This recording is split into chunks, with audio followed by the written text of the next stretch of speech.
Good evening. Good evening. There was a joke back then.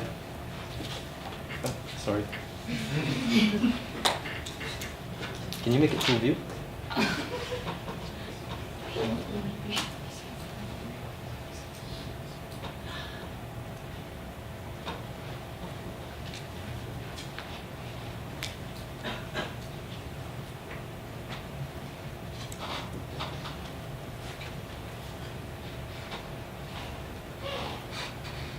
Okay, sorry about that. Technical error. So there was a joke back then that the aircraft's propeller doesn't fly the plane. It is, in fact, a fan that is used to keep the pilot cool.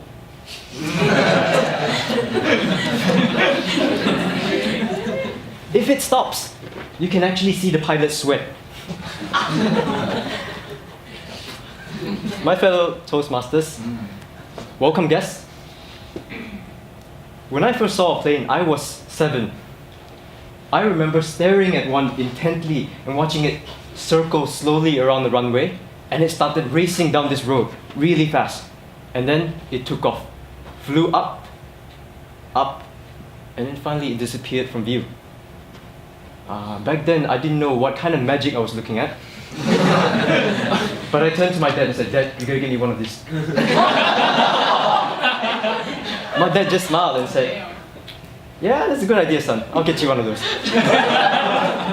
A few years later, on a family trip with my parents, I was on a plane. But it wasn't my plane. I had to share it with 100 or so other people. It wasn't what I had in mind. But when I looked out the window, I was too awed to complain. I was finally in an airplane.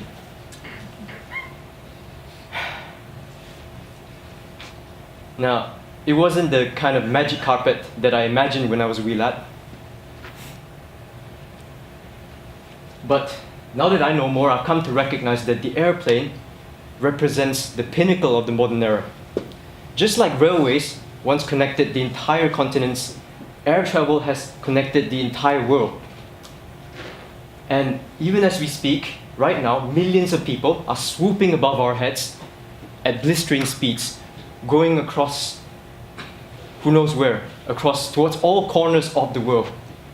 But often, they don't think twice about the huge amounts of technology, the huge amount of engineering that goes towards speeding them across their lives.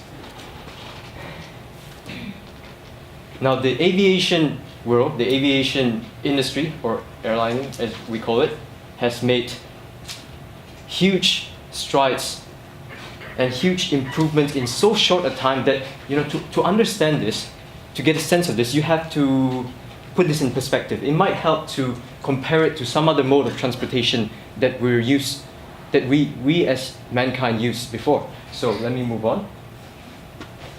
Horses. We have used horses as our main mode of transportation since ancient times, more than 6,000 years. But you know what? It's still the same.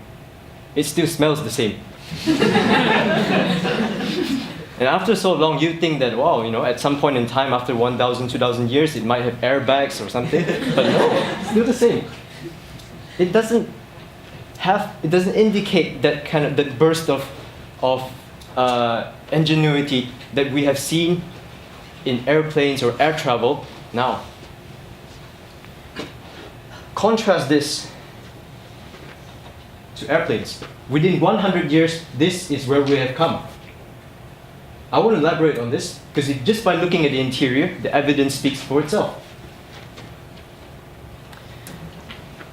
Now, when you're an airline passenger, you're expecting certain things. You expect a certain quality. When you pay an arm and a leg for that ticket, you want the good stuff.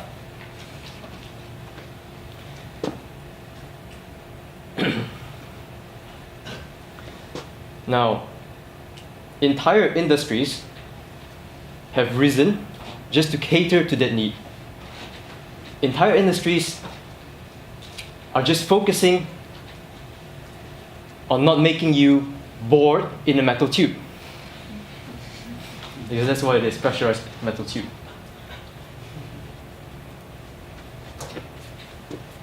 Wi-Fi's, USB ports, gamings, movie screenings, even a moving map that shows you where your aircraft is going, how fast it's going, what's the air temperature, humidity outside, time, local time, and even a glorified digital vending machine.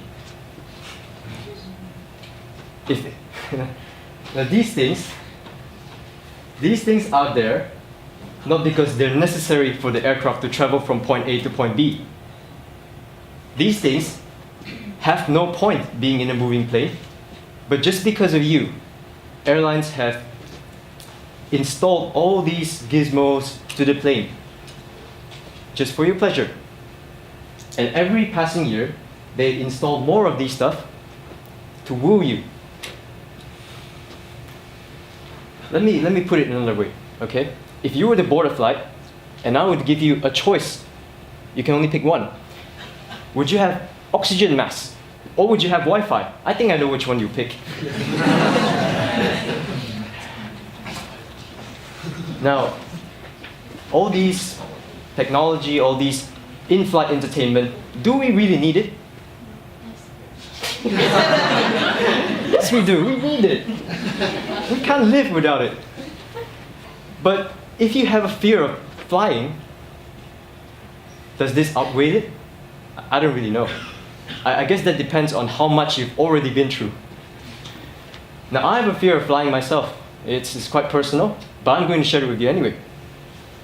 After September 11, flying was no longer the same again. To make matters worse, there was one time on an air trip where there were two crazy-looking Arab guys sitting behind me, and you know, I couldn't stop staring at them. I just couldn't stop looking at them, and you know, are they going to hijack the plane or are they going to burn down the plane? Sorry, I don't know. So I just kept staring at them until one of them got so annoyed at me, he spoke in English and he said to me, "Yes, we will do it."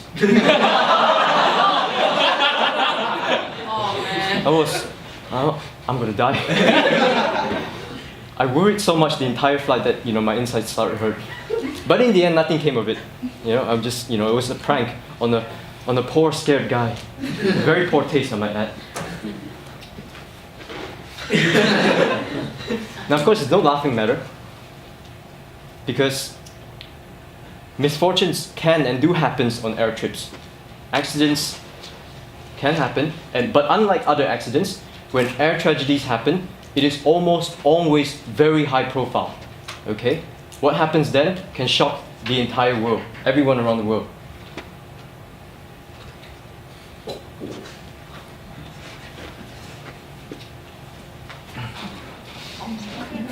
Now, okay, I'm not going to go into details about air tragedies because I'm sure everyone here is an expert. So I'm just going to skip this. I want to end this on a high note by introducing the future. What is it, you may ask? Well, I'm going to show you. Is it a bird?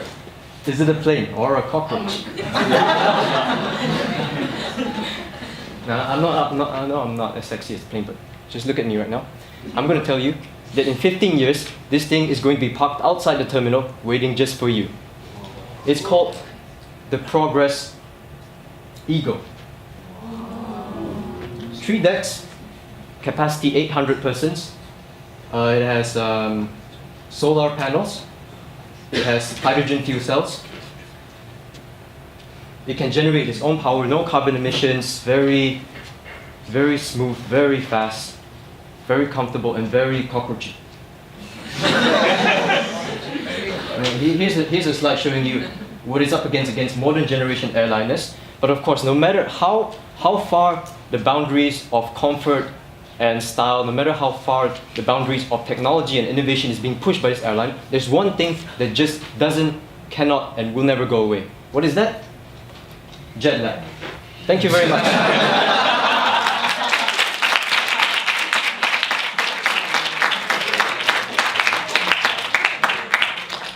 Thank you, Ted. Should have labeled your speech cockroach.